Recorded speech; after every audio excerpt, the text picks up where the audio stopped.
What's going on?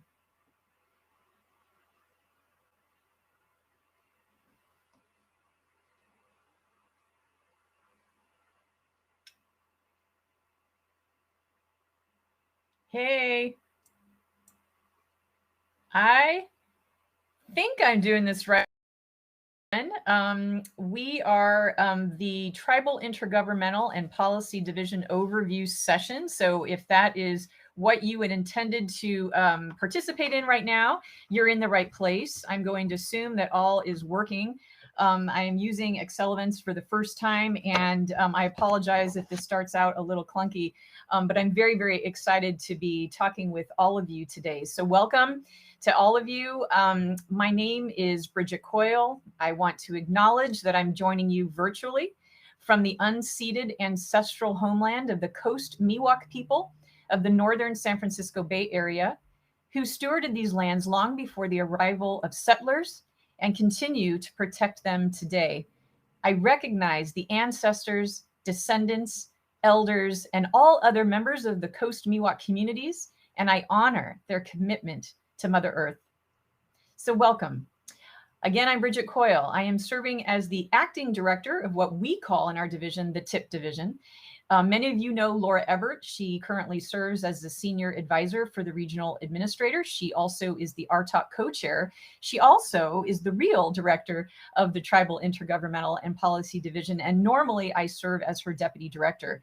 I like to say that I'm just keeping her seat warm until her return, when we do have a new regional administrator that will be appointed to Region 9. And we haven't heard any rumors, but if you have, you might want to let us know. We'd be eager to hear if you do have any information that we don't have. So today we're going to walk you through our division, what we do. I've asked my leadership team to join me in doing this session with me, and basically give you an overview about all of our areas of responsibility, which are depicted in this slide. So we have responsibility in Region 9 for managing the region's EJ program, Pacific Islands program, Mexico border program, tribal program, and environmental review program under NEPA. I do hope that at the end, we will have plenty of time to ask any questions that you have of us. And the way this is going to work, as you probably well know, is if you have any questions, please do put them in the chat, and we will be managing or monitoring that as we get on in the session. So Jeremy, if you would please go to the next slide. So we're really proud of our mission statement. We actually drafted this mission statement a little over a year ago during the last administration. We felt very strongly that we wanted to have be united as a division under one banner, and we chose advancing environmental justice or fighting environmental injustice for our Region 9 communities. We felt that that was the unifying message that we wanted to send the world. And for areas that are impacted by federal actions under NEPA, we're really proud of this. Everyone in our division can point to this as their North Star for what we do and what they do in our division on behalf of all of you. Next slide, please, Jeremy. So who are we? Who are the communities that we serve in our division? Well, one of the pictures in this slide, I know you will recognize, that's the graphic there on the left, and that shows you all of the 148 federally recognized tribes that are located in the Region 9 geographic footprint, and the lands are identified in aqua. And I know it's small on this slide, but the white writing reflects the name of each tribe by location. And some of the tribes are very small, but some, as you can see, like the Navajo Nation, are very big. And in fact, the Navajo Nation, not only the largest tribe in Region 9, but also the largest tribe in the country. So the graphic of the globe, the world, if you look carefully, you will see that there is yellow highlighted circles around some sections of that globe map that we're looking at. And those are our partners out in the Pacific Islands. So very specifically, Guam, the Commonwealth of the Northern Marianas Islands that we refer to also as CNMI, American Samoa, and the freely associated states. And later, John's going to talk to you about how that distance between San Francisco and the partners there, that is a huge factor in how we are able to work with the partners there, both through our grant programs and how we do technical support. And then the final graphic shows you our Mexico border area, and that's defined as 100 miles on either side of the border. So California, Baja California, Mexico, and Arizona and Sonora, Mexico. And we work together binationally with Mexico to address environmental issues that affect the communities there. And we also are able to include our 26 tribal partners who are in the region to also partake with us in the addressing of those issues in that area. Jeremy, if you would, next slide. All right. So this slide gives you a graphic of what we do organizationally, our organizational chart of our divisions. So to back up, it's kind of interesting to know that the division as it is now was established in about 2.5 years ago. Prior to that, most of us worked in the land division under Jeff Scott. I know many of you remember those days. And before Jeff, we worked in the communities and ecosystems division under Enrique Manzanilla. So today, though, we are about 49 staff that work mostly out of the San Francisco office. 5 work from San Diego, and we have 1 employee who works up in Yreka, California, to be close to the tribes that he works with up there. So within the immediate office, that's where my position exists, and acting Deputy Director Jeremy Bauer, who I know many of you know, who prior managed our tribal branch. We manage both the EJ team, that's Morgan Capilla, Alan Baycock, and CJ Mishima, and then also the Pacific Islands program, which is managed by John McCarroll. Then we have 3 branches, and the first branch managed by Ruben Mojica Hernandez. He is the acting supervisor of our tribal branch now. He administers, of course, the GAP program, the General Assistance Program that I know many of you are very familiar with. Also manages the quarterly RTAC, so the convening of the quarterly RTAC meetings, and the annual tribal conference is a responsibility that we provide to all of you and to the region from this office. Jean Prigitel manages our environmental review branch, which is the office that performs environmental reviews under NEPA. And then Melissa Demas manages our Mexico border branch. And that team administers the current new Border 2025 program, also works very closely with all the divisions in our region to address transboundary pollution issues that affect communities along the border. So with that, now I'd like to turn over to Ruben Mojica Hernandez, who's going to do a deeper dive into our tribe. And take it away, Ruben. Thank you. Hello, everyone. So my name is Ruben Mojica Hernandez, and I'm the Tribal Branch Acting Manager. Our branch includes 14 folks, including myself, who are all dedicated individuals and are very passionate about the work we do here in the branch.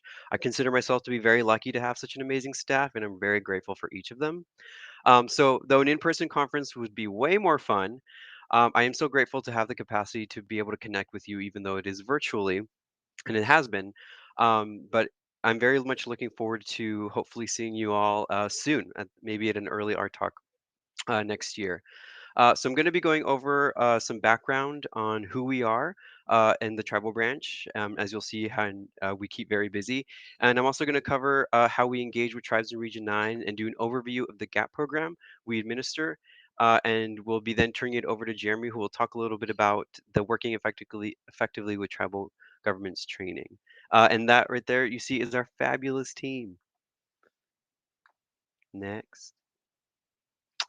Yeah, so as I mentioned, I'll talk about how we engage with tribes, and talk about the GAP program, and then also mention some coordination of EPA's work with tribes in the region. So let's go ahead and dive into engagement with tribes. So next slide. So one of the ways, there's several ways that we engage with tribes in Region 9, and so one of them is through annual site visits. Unfortunately, none were conducted this year or previously, or in 2020, as you know, because we are still in a pandemic. But we normally do. Each project officer does visit a tribe, the tribes that they serve, for a site visit to go over to just kind of see the projects and then be able to have that one-on-one conversation. We're very much looking forward to be able to doing that again. However, we have had. Administrator Regan was able to visit and do a site visit in Navajo, and so we're still waiting for us to be able to go, but we're excited for when that day will come. Another way is through the RTAC, which we had yesterday. So everyone's familiar with the RTAC. It's a working committee of EPA and tribal personnel, co-chaired by an EPA representative who, for us, is Laura Ebert, and then a tribal representative who is Mervyn Wright. And all the tribes in Region 9 are considered members of the RTOC. And the RTOC reviews and it makes recommendations on the development of regional strategies for all Indian program activities. It also serves as a communication forum for tribal activities, ensuring effective two-way communication between the tribes in Region 9 and EPA here in Region 9. So we also have a coordinated newsletter. So this was an idea that came out in an R talk, and so it was an idea that came to fruition. And so we're very excited to say that we've successfully released several newsletters now that include key EPA updates, decisions, and also just updates of staff changes, and then also different opportunities like grant opportunities for that's where we'd highlight, like, for example, EJ opportunities or other opportunities through other programs for funding. Also, there's the annual, we are the branch that plans, organizes, and convenes the Tribal EPA Annual Conference. We do this through a co-sponsorship agreement with the tribe. So shout out to Shasta, who's doing an amazing job. Everything's going very smoothly. And so the mission of the conference is to bring together tribal leaders and tribal environmental professionals with Region 9 EPA staff to collaborate, learn, and partner up to support tribal environmental programs. The conference brings together over 300 participants. This year, I believe it's over 400, and participants from tribal nations across Arizona, California, and Nevada. We also have representatives from federal, state, and local agencies, and at sometimes nonprofits and academia. And then, of course, there's consultation. So implementation of EPA's consultation policy remains a top priority for the agency. And so EPA strives to learn from its past consultations and ongoing so that we can continue to do better and ensure that consultation is a priority and that it is happening. As far as when it comes to the tribal branch, we are committed to supporting the agency's consultation efforts and ensuring that the policy is implemented and tribes are informed of all matters related to consultation. So next, we'll go over the GAP program. So we are also tasked with overseeing the Indian Environmental General Assistance Program, and so we administer GAP grants to assist tribes and intertribal consortia in developing capacity to manage their own environmental protection programs and to develop and implement solid and hazardous waste programs. Through this, we also provide technical assistance to GAP recipients, grantee recipients, as they develop work plans and budgets to ensure that a tribe is successful in meeting the goals of the GAP and the tribe, and we also support them with the development and carrying out their ETEP, their EPA Tribal Environmental Plans.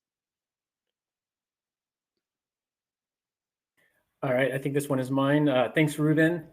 Before I begin, I'll just introduce myself again. My name is Jeremy Bauer.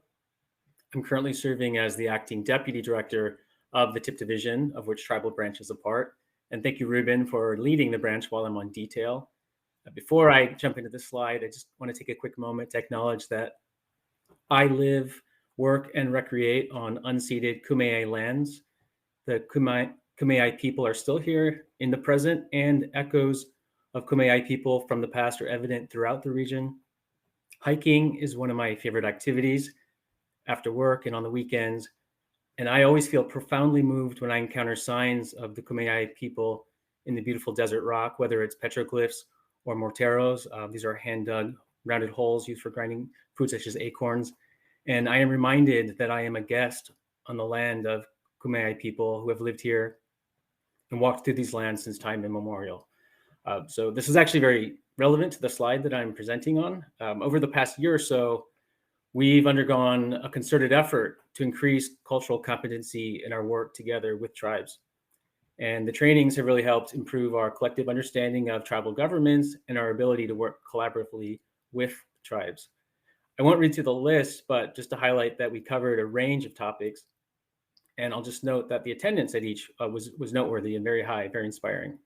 And give kudos to Destiny Cooper, whom some of you may know and may have worked with. She led this effort along with a great group of folks who supported her. And also that shared that the Working Effectively team, which also included a separate track on working effectively with Pacific Islands, that we led this training and were recognized for their efforts among a very competitive group of nominees as Employees of the Year by the San Francisco Federal Executive Board for their efforts. So congratulations to that team. And they are planning to continue the training into the coming fiscal year. and are currently brainstorming some topics, including building awareness on the importance of land acknowledgement. And so we would also welcome any other ideas you may have on training that may help to strengthen our workforce and our ability to work together effectively with tribes. So feel free to reach out to Destiny, Ruben, or me. And so I'm going to move on to the next slide and invite the environmental justice team to start. Thank you, Jeremy. Hi, everyone. My name is Morgan Capia, and I'm currently serving as an acting environmental justice coordinator with Region 9. So thank you so much for allowing us to share a little bit about our EJ program with you today. We currently have 3 EJ coordinators working full-time in our TIP division, which you can see on our slide here, myself, CJ Mishima, and Alan Baycock. We also have a broader team of environmental justice folks and staff who provide expertise in various other ways to help support our work here as well. And within our EJ program, our main focus areas include supporting the region and integrating EJ into our practices, supporting our partners, including tribes, to help them in achieving their environmental justice goals, and supporting communities to overcome EJ challenges. We can move to the next slide, please. Great, thank you.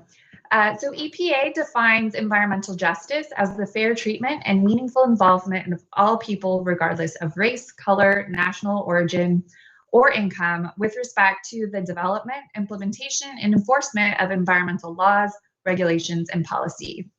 So when we say fair treatment, we mean that no group of people should bear a disproportionate burden of environmental harms or risks, including those resulting from negative environmental consequences of industrial, governmental, and commercial operations or programs and policies.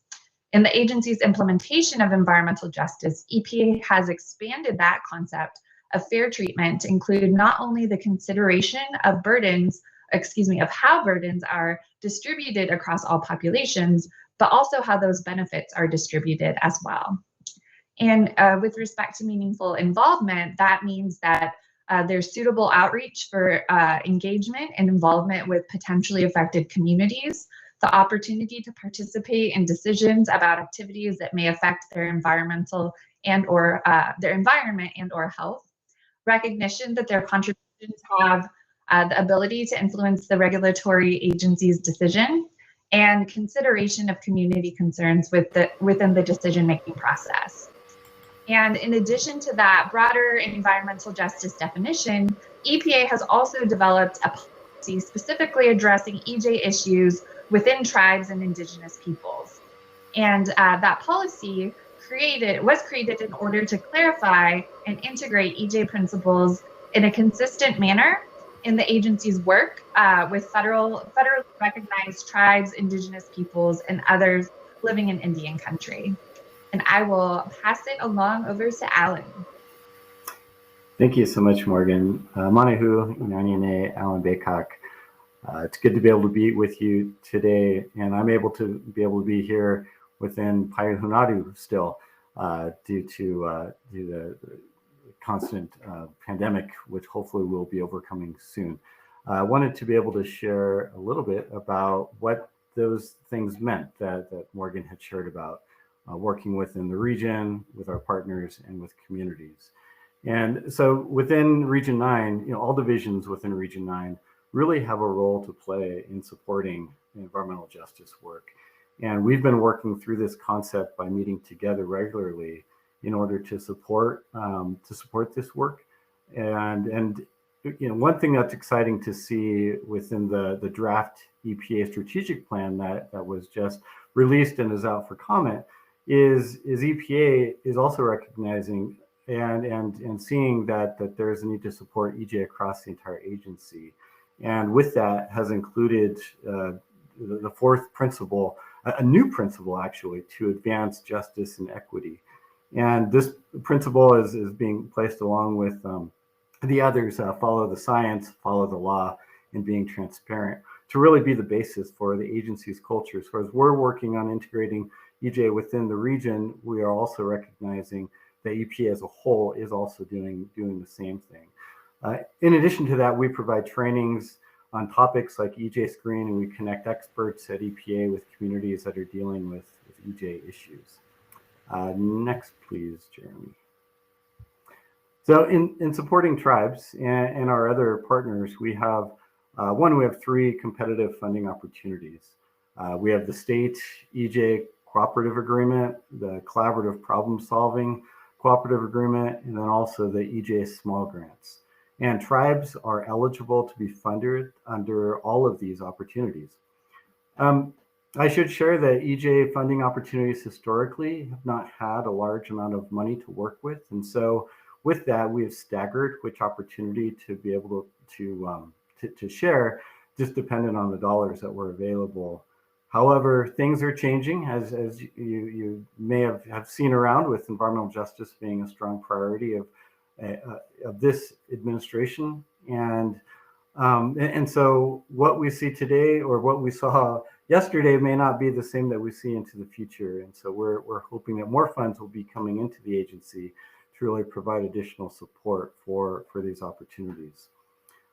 In order to support tribes with EJ concerns, our program has been holding calls to share updates, to gather feedback, and to learn about what tribes might be concerned about, both externally and internally, with EJ issues. We've also been attending our talk meetings to hear of potential issues, and coordinated with the Director of Office of Environmental Justice over in DC to share during the last winter RTAC meeting. And with our work with Office of Environmental Justice, we've also been supporting a monthly Tribal and Indigenous Peoples Advisors webinar series. And I'm going to post in the chat a link to the webinar series page, just so that you can see the range of topics that the series has been addressing. And then you can also check out recordings, slideshows, and transcriptions from the sessions as well. If there is a training you would like for us to be able to provide as a whole, or maybe within your tribal setting, please let Morgan or I know, and we can work together on getting something set up to be able to support you in overcoming some of these EJ issues and concerns. And then we'll do the final slide here, Jeremy, for our EJ program. Finally, I wanted to look at communities and what we're doing. So the funding and grants programs I had mentioned earlier, 2 of them, the collaborative problem solving and the small grants, are available to communities. And this might be of interest to you, as you may engage with grassroots organizations within your tribal communities, which may be able to really benefit from the dollars to be able to support work within your communities. There are many public meetings that we end up attending in order to hear concerns directly from community members. And hearing from community members really helps us better understand and more effectively serve communities that face CJ issues. We also have a monthly call as a check-in with community members, and it's really open to anyone desiring to interact. Deborah Jordan had mentioned this call during her opening remarks. The call is held the 4th Tuesday of the month from 6 to 7 o'clock in the evening. And the next call is actually going to be next week on October 26th. If you're interested in attending or sharing the info with folks that are working within your communities, please let Morgan or myself know, and we can share the meeting invite with you. And during those calls, we may not be able to answer all the questions, but we will be tracking those questions and refer to them to the most appropriate person within the region to be able to address those concerns. So that's a quick overview of our environmental justice program. I'll turn it back to Jeremy.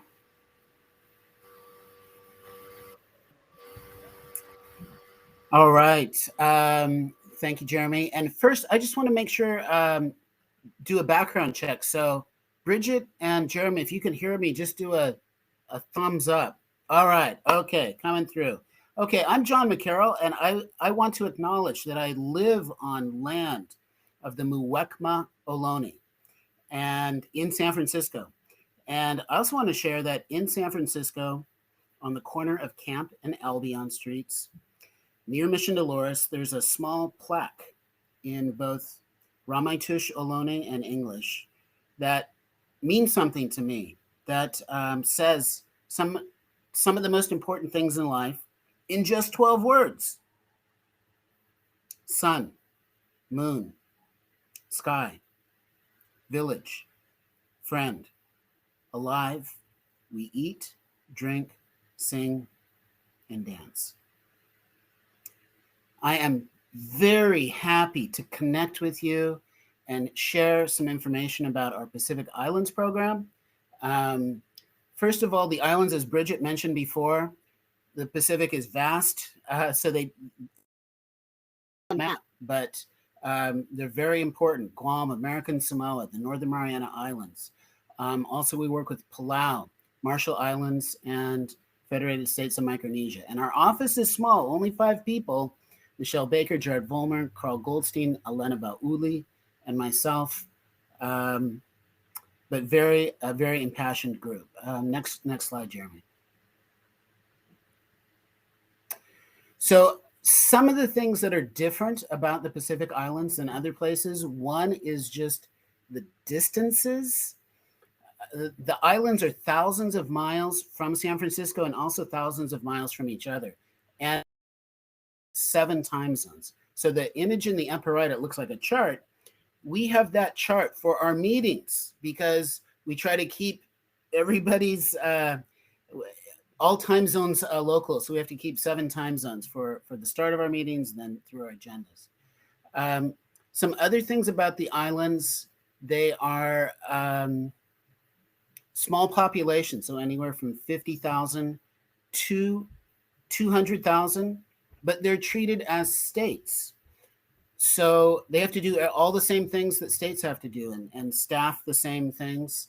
And that's a challenge. And then they're also underserved communities, low incomes and high poverty rates in comparison to the states. And the other thing is they are really on the front lines of climate change. So this image in the upper left is storm tracks from typhoons and hurricanes. And the deeper red it is, the higher the category. Those are categories 4 and 5 storms. So you can see that several decades, the highest concentration in the world of category 4 and 5 storms is in the Western Pacific, where several of the Pacific Islands that we work with are. Next slide, please.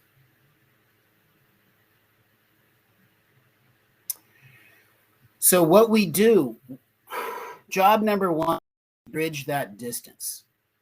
Bridge the time zone distance, bridge the physical distance. And we try to do that people to people. So we work always people to people.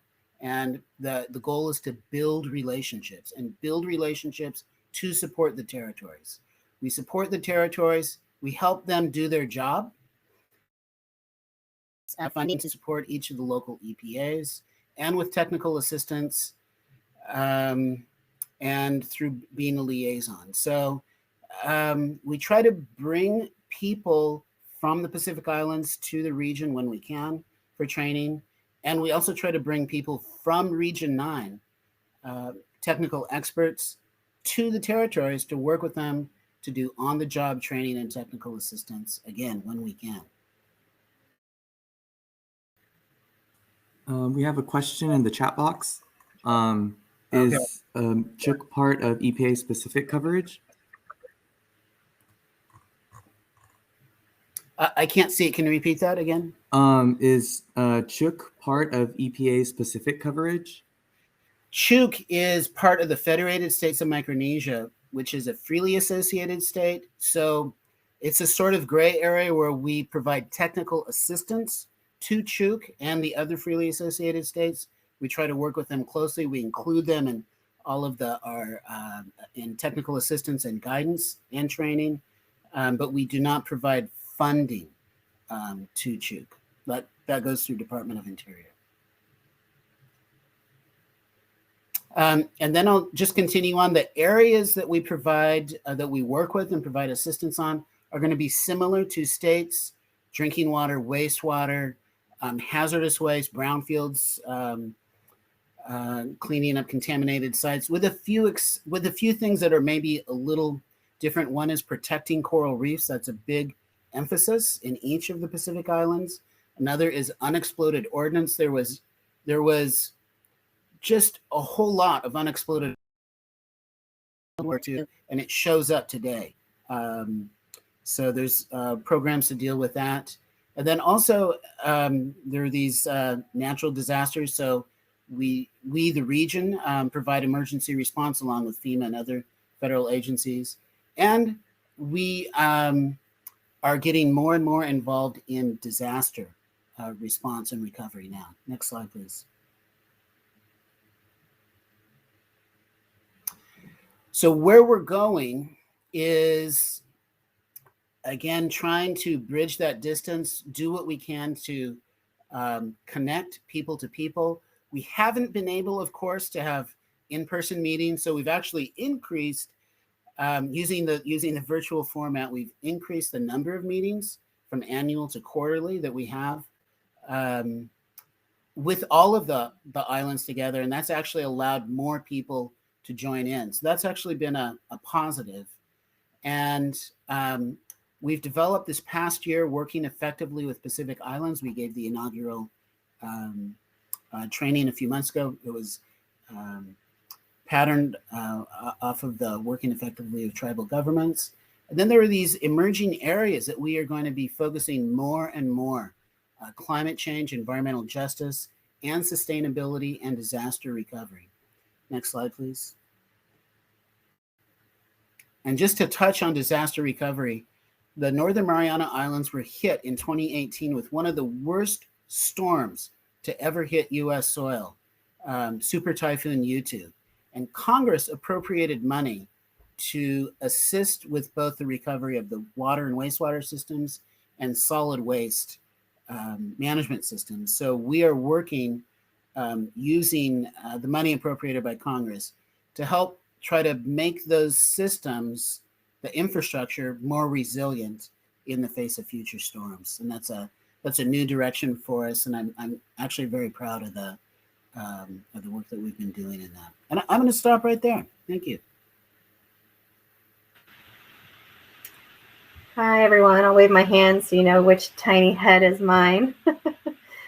My name is Jean Pridgetel, and I'm the supervisor of the Environmental Review Branch.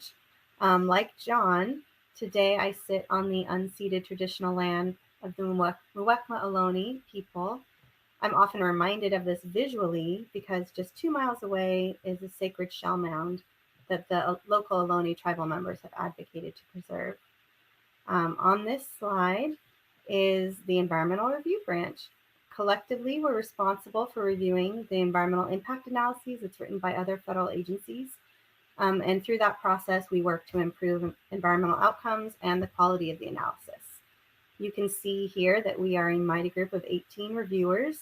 These photos were taken last spring of 2020. So we look a little different today, but that was when we first started working at home. Next slide, please. So NEPA stands for the National Environmental Policy Act. NEPA is considered the Magna Carta for how the federal government considers public engagement, public health, and the environment in its decision-making. The guiding principle of NEPA is that the government needs to make decisions with people's interests in mind and with full transparency. NEPA didn't give EPA any authorities specifically, but Section 309 of the Clean Air Act gives the EPA the authority and responsibility to review environmental impact statements. So those are the documents that describe projects with a federal nexus and significant environmental impacts. In this case, the environment is considered both the natural and human environment. So EPA reviews and comments on all of the environmental impact statements across the country. In Region 9, we have about 25% of the nation's EIS work. And as I mentioned, NEPA only applies to federal actions, but that can be funding, permits, newer revised rules, regulations, policies. The federal government does lots of things that may require a NEPA analysis. We also coordinate early with lead agencies before the EIS is published, and that early coordination can result in better environmental outcomes because you get in on processes before they're fully cooked. Our office is also involved in shaping national and regional policy and guidance for the implementation of NEPA. Just want to note too that NEPA is a procedural law. We don't have, EPA doesn't have any approval authority over other agencies' projects. But looking at the center of the slide, the image in the center depicts all the steps where EPA and also other cooperating agencies may play a role in helping to shape federal projects. I want to note specifically that developing, analyzing, and considering alternatives is the heart of NEPA, and transparency in decision-making and input from the public and impacted communities is quite vital to the process. I also want to note that the NEPA regulations or implementing regulations were revised in the last administration, but they're being looked at again with some of the proposed revisions are out for public comment right now. And I will add a link to that Federal Register notice in the comments. Next slide, please. As I mentioned, we review about 25% of the country's workload, so that's about 100 EISs each year. That volume of work is partly because we have a lot of federal land in Region 9 and sensitive habitats. Because of that volume and diversity, we've arranged the office into teams that focus on specific sectors or types of projects. The first here, I'll note first that all of the sectors may have impacts to tribes or tribal resources. The tribal team specifically reviews projects that come through the Bureau of Indian Affairs as the lead federal agency. So that might be casino development or solar projects on federal land, on tribal land. I'm sorry, I'm so used to speaking about federal land. The military team deals with national defense and training exercises, and Army Corps of Engineers flood control and restoration projects. The mining team handles very large-scale copper and gold mines, and they also have mines for rare and critical minerals that are needed for semiconductors and renewable energy, like lithium and vanadium. The transportation team handles airport expansions, high-speed rail, and highways in all of our communities. The picture here is actually of State Route 37 just north of San Francisco. And I think I want to highlight this image because it shows the importance of thinking about climate change and sea level rise specifically in this case, which comes up for all of our projects and all of our teams. And finally, the natural resources team looks at land management plans, habitat conservation plans, and various water infrastructure projects. And then the energy team handles almost exclusively renewable energy projects, including energy storage, but also some oil and gas. Next slide, please. This is just to highlight that NEPA is in the news, whether they call it NEPA or not. There's lots of times when our friends or colleagues are reading the news and we can say, yep, that's going to have a NEPA analysis, and we're going to take a look at that. So that's just to say that projects we see tend to be large with significant impacts and are often items of public interest. And that's it for me.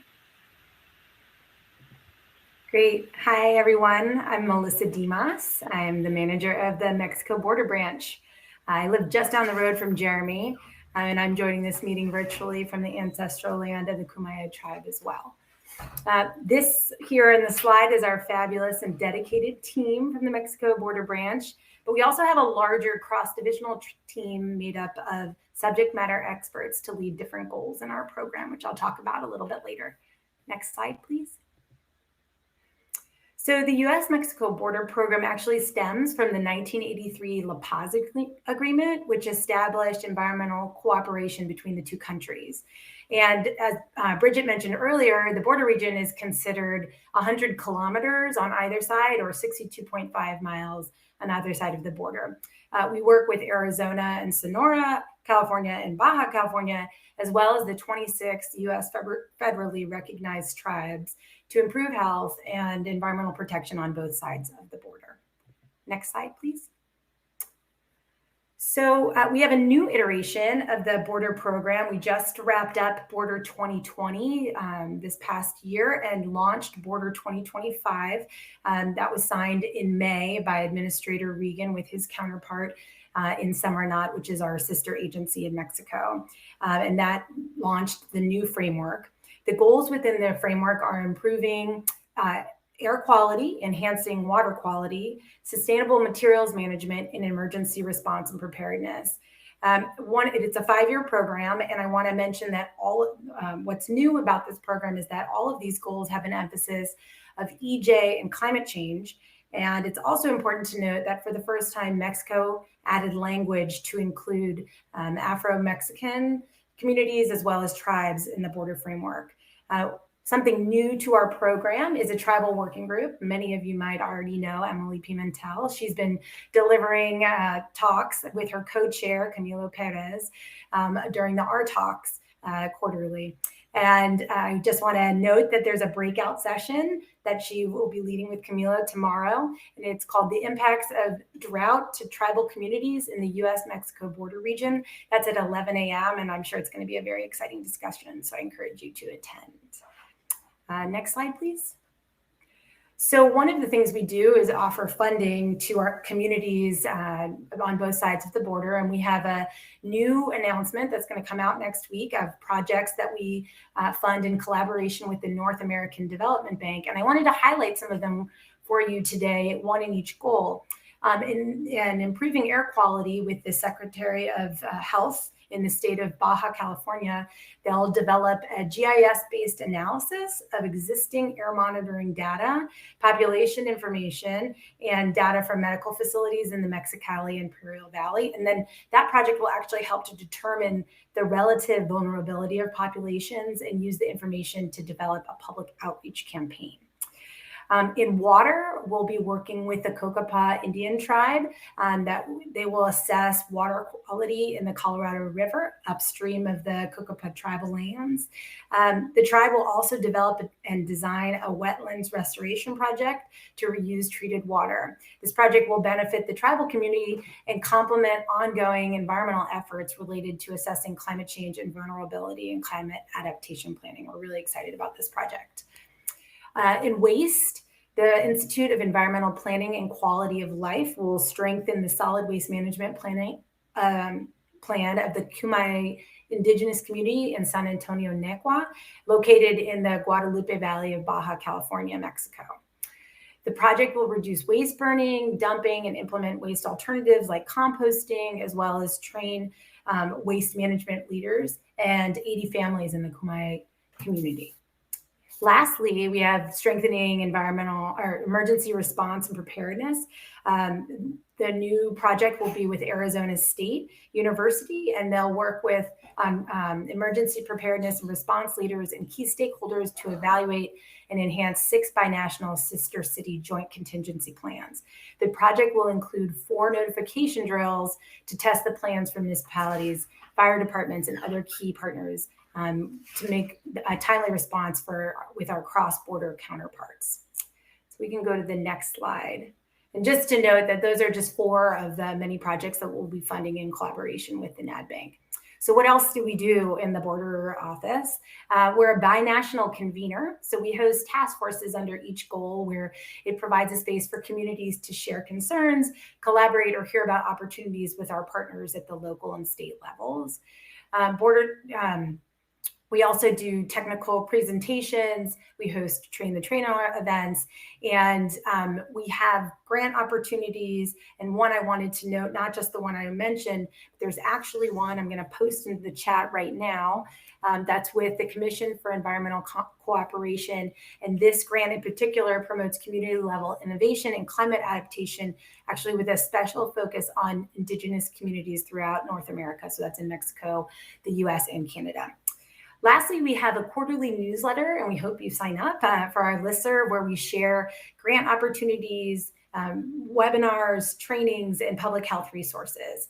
We also do a lot of social media on our Region 9 Twitter account, so please follow us there. I'm going to post where you can sign up for the newsletter and other information as well in the chat. And that is all from me. Thank you for the opportunity to be here. So back to the last slide before we get to questions. So just want to say how excited we are to see so many people at the conference this week and here today during this session. Again, I wish we could be in person, but I know this is the next best thing. I just want to take one moment to share some opportunities that may interest you or folks in your network. First, fresh off the press, yesterday, the agency published a vacancy on USA Jobs for GAP project officers open to recent graduates. You can see the link on the slide, and I'll ask Ruben if you can please put it in the chat as well. This vacancy is open till November 1st, so just 2 weeks. We'll be doing outreach ourselves, but word of mouth is priceless. We definitely invite you to please spread the word among your networks. And also, in addition to this TIP division vacancy, I'll just note that I know our colleagues in our air and radiation division will also soon be advertising a vacancy for grant project officers, likely in the coming days or so. So please be on the lookout for that. And other vacancies at EPA come up regularly. So if you'd like to learn more about how to be aware of vacancies and how to apply for jobs at EPA, I would encourage you to attend a session led by our recruitment coordinator, Camille Weber, later this week on Thursday at 2 p.m. Through Excel Events. It's part of the conference. The name of the talk is Workshop and Training, How to Apply to USA Jobs. And if you're unable to attend, don't worry, we can get you the slides, or connect with me and I can connect you with Camille. So I think that is all I'll say, and I will, I'll pause here and we can open it up for questions. Yes, and thank you, team. Everyone did so fantastic. Thank you so much. I really appreciate your assistance today. And again, we are here for, I know, just a few more minutes. Sorry, we took almost all of our time, but we do want to make sure that you have opportunity to ask us any questions you have. I've been looking at the chat box, and other than the Chuk question, I haven't seen anything else go up.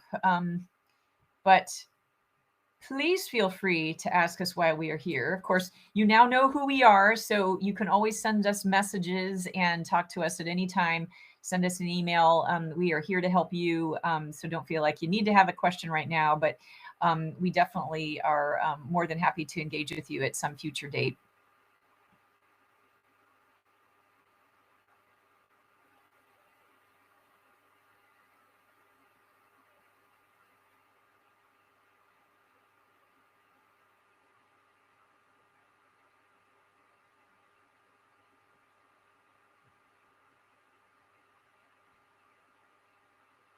Well, this makes me feel real proud that we obviously answered any question that you possibly could have had. We must have covered it. I love that. And I don't want to take your time unnecessarily, although we are getting down to the last 52 seconds of our broadcast time. Thank you. Yes, thank you, Ruben. Oh, yes, thank you, Ruben. I really appreciate you being here today, as we, of course, gather every year at the Tribal Conference.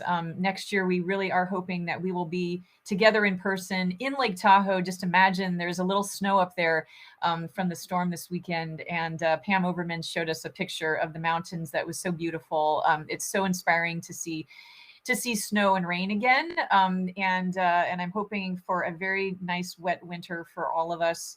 And of course, an end to a pandemic in a year from now. So with that, our last couple of seconds, thank you for being here. Thank you, dear team. You were fantastic. And we will see you at the continuing sessions in the conference. Enjoy the rest of your time. Take good care, everyone.